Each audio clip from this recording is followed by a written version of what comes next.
جائے گا, نماز اور روزے کی نیکیاں لے کر جائے گا, لیکن حق مارا ہوگا اور ایک ایک کر کے ساری نیکیاں ان کو دے دے گا جن کا حق مارا ہے, پھر بھی حق والوں کا حق باقی رہے گا, پھر ان کے گناہ اس آدمی پر لادے جائیں گے. یہ میری امت کا سب سے غریب انسان ہے.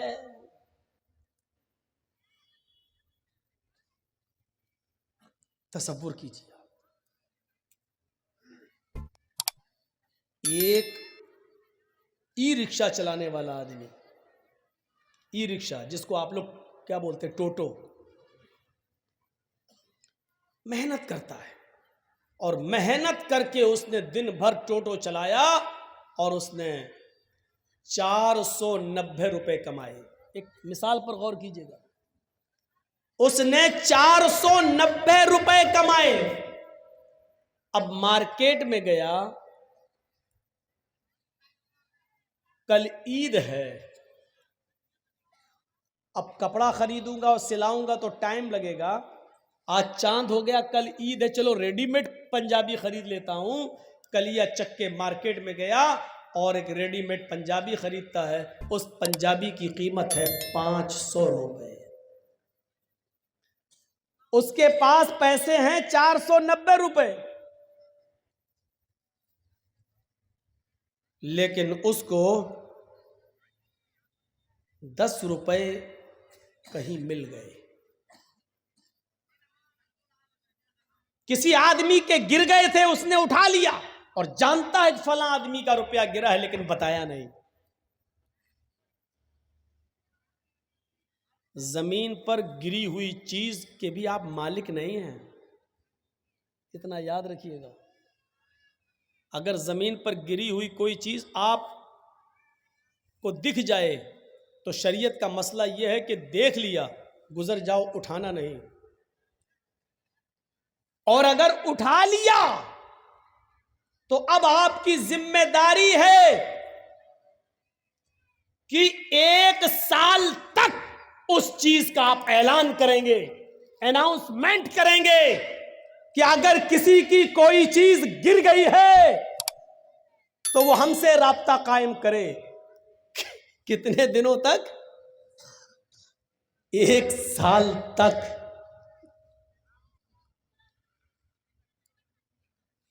1 سال تک آپ اس کا اناؤنسمنٹ کریں گے, 1 سال تک. اور جب 1 سال کے بعد بھی کوئی نہیں آتا ہے, اس کا مالک نہیں ملتا ہے,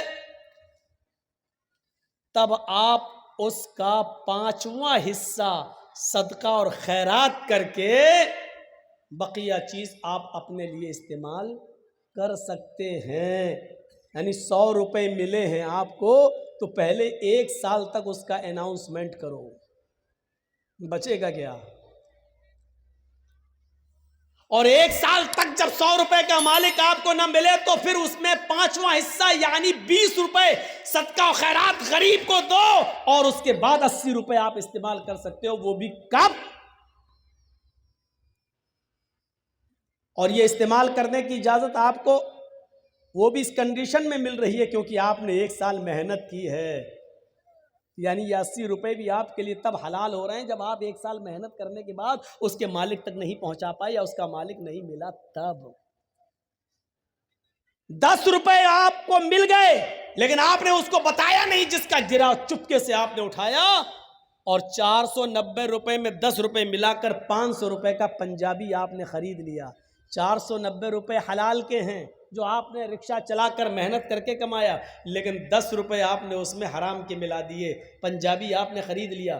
اب جب تک وہ پنجابی, جب تک وہ کرتا, جب تک وہ قمیض آپ کے جسم پر رہے گی, اللہ کی قسم نہ آپ کی کوئی فرض نماز قبول ہوگی, نہ فرض روزہ قبول ہوگا, نہ نفلی نماز قبول ہوگی, نہ نفلی روزہ قبول ہوگا. کب تک؟ جب تک وہ پنجابی آپ کے جسم پر رہے گی.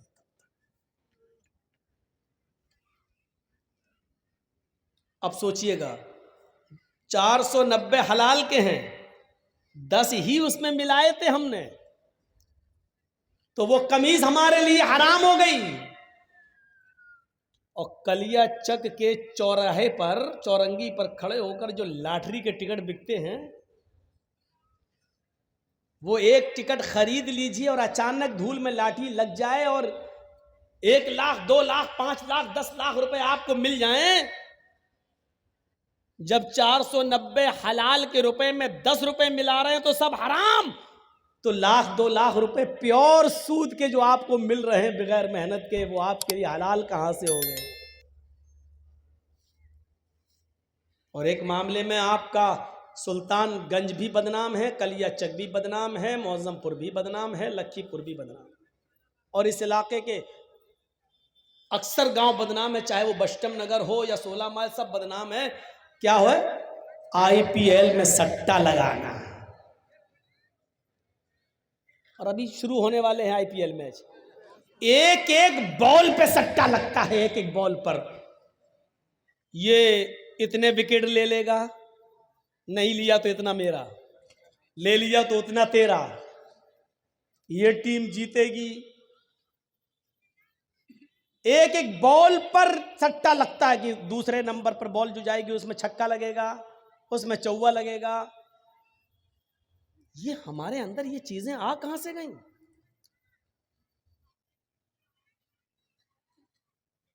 یہ تو پیور ہم نے لگایا 1000 روپیہ، یا تو ادھر گیا یا ادھر آیا، لیکن تصور کیجئے اسلام یہ کہتا ہے کہ اگر آپ نے کسی کو 100 روپے دیے بطور قرض، بطور ادھار، یہ کہہ کر دیا کہ آپ 100 روپے لے لیجئے، آپ کو ضرورت ہے، لیکن 1 مہینے کے بعد جب آپ واپس کریں گے مجھے تو ہم آپ سے 110 روپے لیں گے، ہم آپ سے 110 روپے لیں گے، اور آپ نے 1 مہینے کے بعد 110 روپے اس سے لے لیے،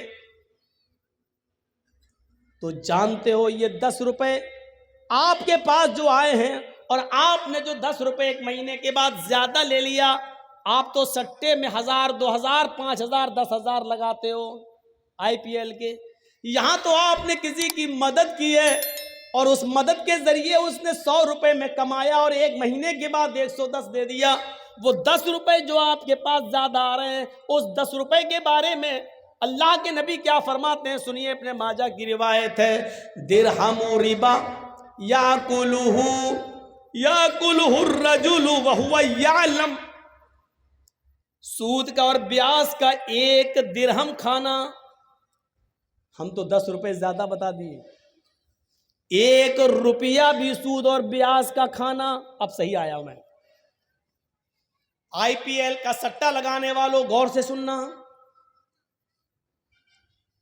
کلیا چک کی چورنگی پر کھڑے ہو کر لاٹری کے ٹکٹ خریدنے والوں غور سے سننا،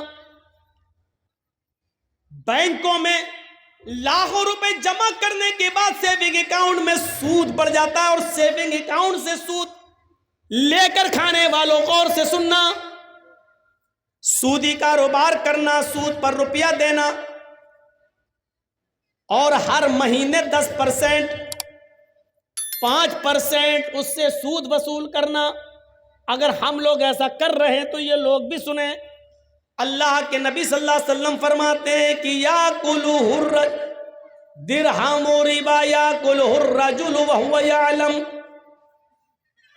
سود کا بیاج کا حرام کا 1 لقمہ 1 درہم کھانا، 1 روپیہ کھانا، اس حال میں کہ تم جانتے ہو کہ یہ حرام ہے، یہ جانتے ہو کہ یہ میری محنت کی کمائی نہیں ہے، اشد من 36 زنیۃً، 36 مرتبہ زنا کرنے سے بھی زیادہ سخت ہے۔ کیسا لگ رہا ہے؟ سود اور بیاج کا 1 روپیہ کھانا، جس کے بارے میں اللہ کے نبی فرماتے ہیں کہ 36 مرتبہ زنا کرنا، زنا، جس کام کو ہم سب سے زیادہ گندا سمجھتے ہیں، کسی کی ماں بہن بیٹی کے ساتھ ہم زنا کریں، اور 1 بار نہیں 36 بار زنا کرنا، اللہ کے نبی فرماتے ہیں 36 بار 36 مرتبہ زنا کرنے سے بھی بڑا اور سخت ہے یہ کام، یعنی سود کا اور بیاج کا 1 روپیہ کھانا۔ اور بلاؤ مولانا جرجیز کو، اس سے تو اچھے ہمارے یہاں کے مولوی ہیں، کم سے کم یہ سب تو نہیں بولتے. سب بولتے ہیں، بولنے کا انداز الگ الگ ہوتا ہے. یہ الگ بات ہے کہ آپ اپنے علاقے کے علماء کی بات ایک کان سے سنتے ہیں، دوسرے کان سے اڑا دیتے ہیں. کیوں؟ گھر کی مرغی دال برابر.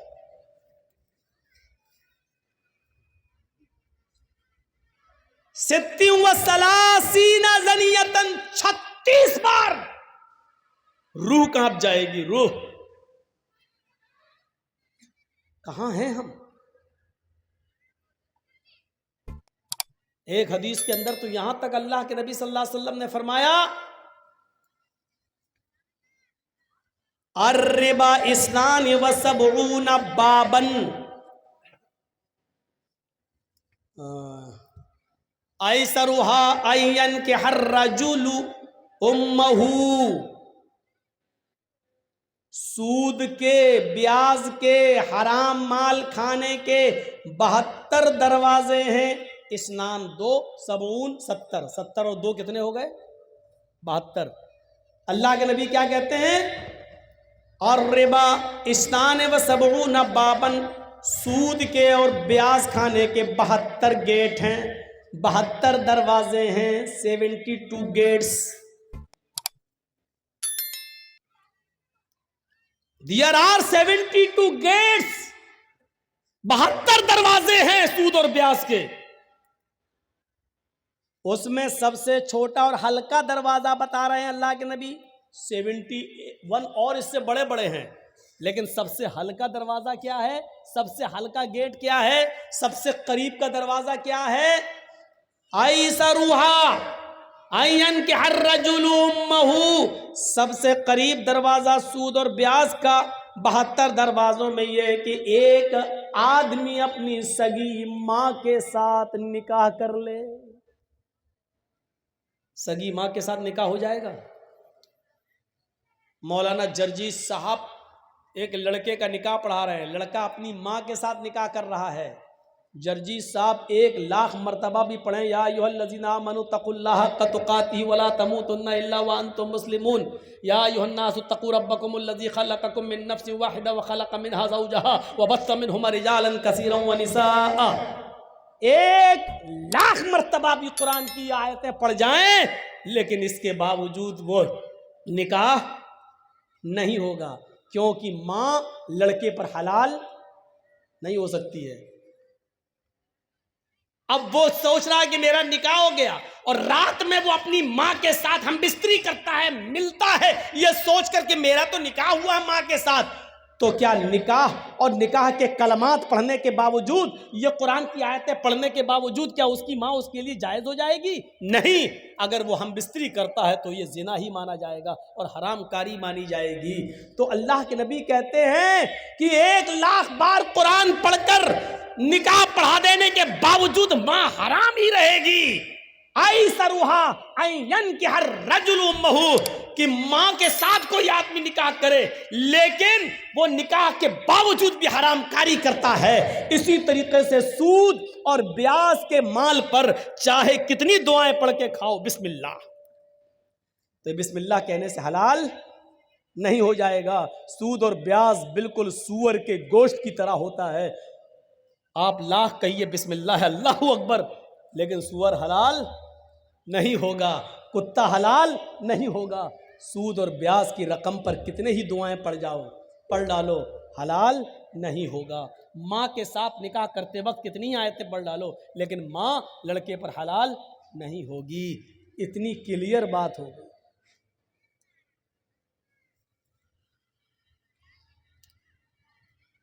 یاد کریے، یا ایھا الذین آمنوا اتقوا اللہ وذروا ما بقی من الربا. اے ایمانوں والو، جو تم نے مال دیا ہے اصل لاگت پر اور جو بڑھ گیا ہے اس بڑے ہوئے مال کو چھوڑ دو. وذروا ما بقی من الربا، اللہ سے ڈرو اور بڑا ہوا مال ہر حال میں چھوڑ دو، ہر حال میں چھوڑ دو، اس کو کسی بھی قیمت پر مت لو. یہ قرآن کہہ رہا ہے، اس کو کسی بھی قیمت پر مت لو. فَإِن لَّمْ تَفْعَلُوا فَأْذَنُوا بِحَرْبٍ مِّنَ اللَّهِ وَرَسُولِهِ، اگر تم بڑے ہوئے مال کو لینے سے نہیں رکتے ہو اگر تم زائد مال اس سے نہیں بچتے ہو، سود اور بیاج کھانا نہیں چھوڑتے ہو، فَآذَنُوا بِحَرْبٍ مِّنَ اللَّهِ وَرَسُولِهِ، تو اللہ اور اس کے رسول سے جنگ لڑنے کے لیے تیار ہو جاؤ، اللہ اور اس کے رسول سے یدھ لڑنے کے لیے تیار ہو جاؤ۔ دنیا میں کس نے اپنی ماں کا اتنا دودھ پیا ہے جو اللہ سے لڑ سکے اور اس کے رسول سے لڑ سکے؟ دنیا میں ایسا کون سا ماں کا بیٹا ہے جس نے اپنی ماں کا اتنا دودھ پیا ہے کہ وہ اللہ رب العالمین سے جنگ کر سکے اور جیت جائے، اللہ رب العالمین کا مقابلہ کر لے؟ میرے پیارے ساتھیوں، تصور کرو، فَأَذَنُوا بِحَرْبٍ مِّنَ اللَّهِ وَرَسُولِهِ، یہ اللہ فرما رہا ہے، قرآن کی آیت ہے کہ سود کھانے والوں زائد مال کھانے سے بچ جاؤ، اس کو چھوڑ دو، کسی بھی قیمت پر اس کو اپنے اوپر استعمال مت کرو۔ وہ جو پڑا ہوا سود ہے وہ آپ نہ اپنے اوپر استعمال کر سکتے ہیں، نہ اپنے بیوی بچوں پر استعمال کر سکتے ہیں۔ ارے اس بڑے ہوئے سود کو مسجد کے چندے میں دینے میں بھی استعمال نہیں کر سکتے ہو۔ اگر کوئی یہ کہے کہ دے دو ہم مسجد کی لیٹرین بنا لیں گے، تو بڑا ہوا سود مسجد کے پیشاب خانے اور استنجا خانے اور لیٹرین بنانے کے بھی کام میں نہیں آ سکتا ہے۔ آپ بڑے ہوئے سود کو مسجد کے لیٹرین اور پیشاب اور پائخانے کے کام میں بھی استعمال نہیں کر سکتے ہیں، اس چیز میں بھی نہیں لگا سکتے ہیں۔ اس بڑے ہوئے سود کو آپ اگر بینک سے لیتے ہیں تو جیل کے عام قیدیوں کو جیل سے چھڑانے کے لیے آپ استعمال کر سکتے ہیں، عام شاہراہ پر خرچ کر سکتے ہیں۔ جیسے کوئی روڈ ہے خراب ہے، اس پر ہندو مسلمان سکھ عیسائی سب گزرتا ہے، اس سے سب کو فائدہ ہوتا ہے، ایسی جگہ پر آپ استعمال کر سکتے ہیں۔ لیکن جو صرف مسلمان جس سے فائدہ اٹھائیں وہاں آپ استعمال نہیں کر سکتے ہیں۔ اب آپ غور کیجئے، مسجد کی لیٹرین اور پیشاب اور پائخانہ تک اگر اس پیسے سے نہیں بن سکتا اور جائز نہیں ہے، وہ مال آپ اپنی اولاد کو اور اپنی بیوی کو اور اپنے بچوں کو کھلاتے ہو۔ شرم آنی چاہیے ہمیں اور آپ کو، شرم۔ ایسا سب کچھ کرنے کے بعد اور ہم یہ امید رکھیں کہ قیامت کے دن ہمیں اس کا حساب نہیں دینا ہوگا۔ مالک یوم الدین، وہ قیامت کے دن کا مالک ہے، ایک ایک چیز پر نظر رکھے ہوئے ہیں۔ آپ چھپانا چاہو گے تو یہ زمین خود بول دے گی کہ اللہ، اس نے میرے سینے پر کھڑے ہو کر یہاں سود کھایا تھا، یہ چورنگی تھی، یہاں سے اس نے لاٹری کا ٹکٹ لیا تھا، اے اللہ اس نے فلاں آئی پی ایل انڈیا اور پاکستان کی ٹیم میں اتنے روپے اس نے سٹے میں لگائے تھے، یہ زمین خود گواہی دے گی۔